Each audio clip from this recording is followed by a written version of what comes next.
नमस्कार, super India news TV में आपका स्वागत है। मैं हूं राजेश आर्य। आइए देखते हैं आज का विशेष समाचार। बेनकाब होने लगे आंदोलन जीवी। सप्रेंग सरकार ने झूठ का कारोबार करने वाली तीस्ता को पद्मश्री के अलावा अन्य पुरस्कार एवं लाभ प्रदान किए। हाल में गृह मंत्री अमित शाह ने गुजरात दंगों से जुड़ी याचिका पर सुप्रीम कोर्ट के निर्णय के बाद जिस तिकड़ी शब्द का प्रयोग किया, वह वास्तव में एक ऐसा गठबंधन है जो भारत के विरुद्ध लंबे समय से सक्रिय है। लेफ्ट लिबरल प्रभाव वाला मीडिया तीस्ता सीतलवाड़ सरी की कथित सामाजिक कार्यकर्ता और उनकी ओर से चलाए जा रहे एनजीओ यानी गैर सरकारी संगठन भारत की राजनीति, प्रशासन और यहाँ तक कि न्याय व्यवस्था को भी अपने प्रभाव में लेकर चलते रहे।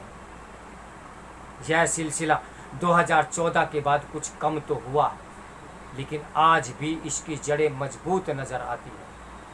बेशक मोदी सरकार ने एनजीओ के भारत विरोधी एजेंडे को बेनकाब करने के साथ उनकी जड़ों पर प्रहार किया है, लेकिन जनमत को प्रभावित करने के मोर्चे पर अभी देश को इस वर्ग से लंबी लड़ाई लड़नी पड़ सकती है।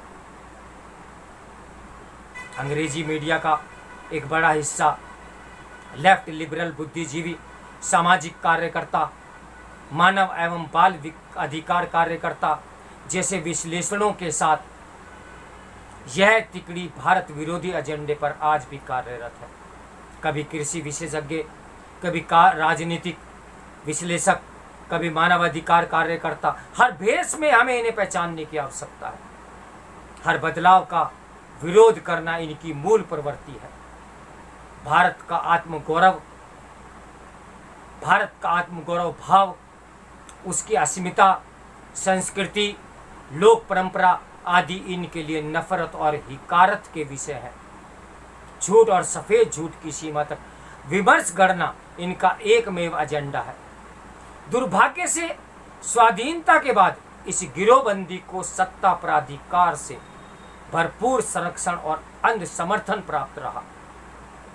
तीस्ता को लेकर सुप्रीम कोर्ट ने जो कुछ कहा, उसे मीडिया के एक हिस्से में कितनी जगह मिली, इसका तत्वान्वेषण करें तो अमित शाह की बात सही सिद्ध होती है।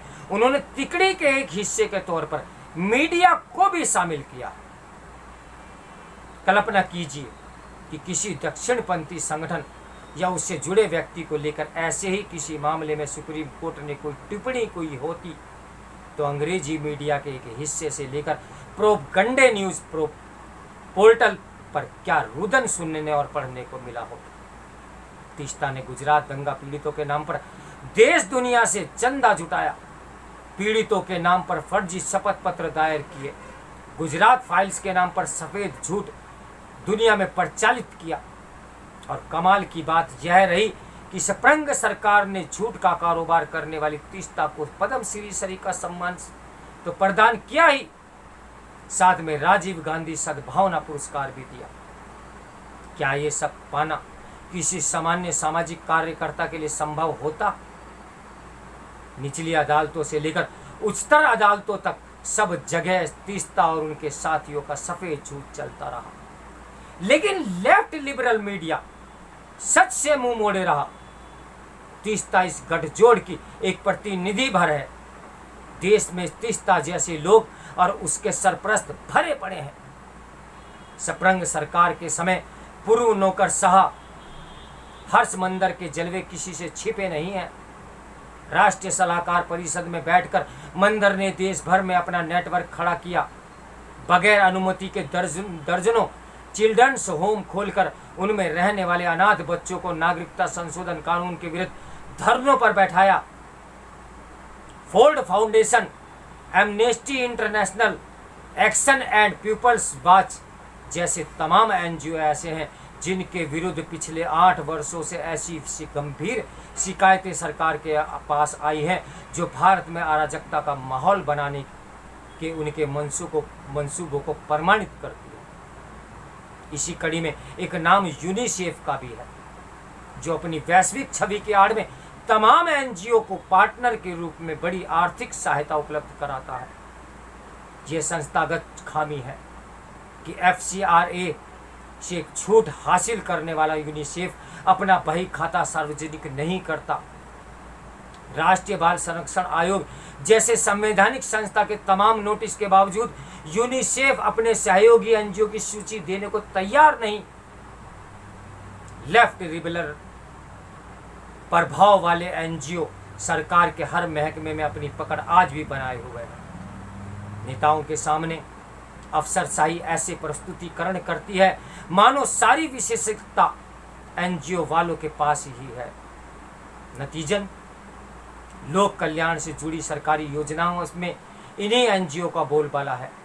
महिला विकास का 1/4 से अधिक बजट जिन एनजीओ के माध्यम से व्यय किया जा रहा है, उनके प्रोफाइल मोदी सरकार के विरोध से भरे पड़े हैं। न्यायपालिका के क्षेत्र में एनजीओ की चकाचौंध भरी दुनिया से अछूता नहीं।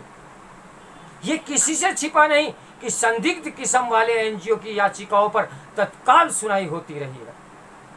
मोदी सरकार ने एनजीओ की ओर से मनमाने तरीके से विदेशी चंदा हासिल करने के सिलसिले पर रोक लगाने के लिए FCRA में कई संशोधन किए हैं। इस कानून में संशोधन से पहले 2010 से 2019 के बीच विदेशी चंदे की आमद दोगुनी दर से बढ़ी पाई गई। 2016, 2017 और 2018-19 में विदेशों से 58,000 करोड़ रुपए भारतीय एनजीओ के खाते में आए। हजारों एनजीओ ऐसे मिले जो इस कानून में संशोधन से पहले इस्लामिक देशों के साथ कनाडा, फ्रांस, अमेरिका, चीन जैसे देशों से चंदा हासिल करते रहे। सरकार ने करीब 21,000 ऐसे एनजीओ के लाइसेंस निरस्त किए हैं। इसके बावजूद देश में पंजीकृत 33 लाख एनजीओ में से महज 10% ही अपना हिसाब किताब सरकार से साझा करते रहे हैं। प्रधानमंत्री जिन आंदोलन जीवियों की ओर इशारा किया था, असल में वे एनजीओवाद का ही एक संस्करण है। इनमें सरकार के साथ देश की जनता को भी सावधान रहना होगा और बहुत सावधान रहना होगा। इस समाचार के लेखक, लोक नीति विश्लेषक डॉक्टर अजय खेमरिया तो मेरे साथ बने रहिए सुपर इंडिया न्यूज़ टीवी के ब्रेकिंग न्यूज़ के लिए। नमस्कार, मैं हूँ राजेश आर्य।